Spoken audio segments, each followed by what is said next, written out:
चिकनची रस्सा भाजी बनवण्यासाठी मी कढई गरम करून घेतलेली आहे। त्यामध्ये 3 चमचे तेल ओतलेलं आहे। आता त्यामध्ये मी गोडा मसाला, मटन मसाला, थोडीशी हळद, धना पावडर आणि घरचा गरम मसाला हे मसाले टाकणार आहे। हे चांगले परतून घेणार आहे।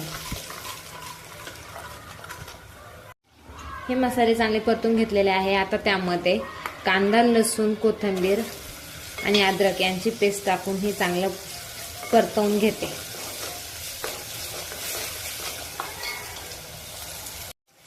ही पेस्ट चांगली परतवून झालेली आहे। त्यानंतर मी खोबरं आणि फुटाणे यांची पेस्ट टाकते।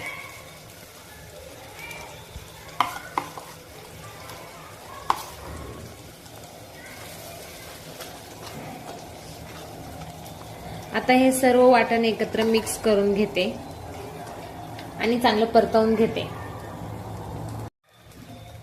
आता हे वाटण चांगलं परतत आलेलं आहे। त्यामध्ये मी चवीप्रमाणे मीठ टाकते।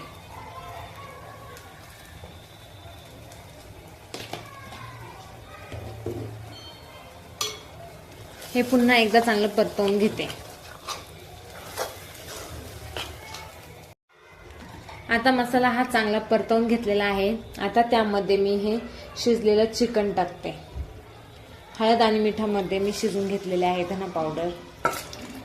हे चिकन त्यामध्ये टाकून घेते।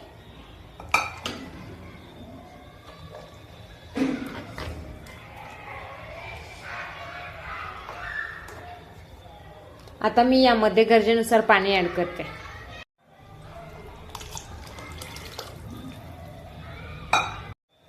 आता मी यामध्ये गरजेनुसार पाणी ऍड केलेले आहे। मी भाजीला चांगली उकळी घेते। अशी चिकनची रस्सा भाजी ही तयार झालेली आहे।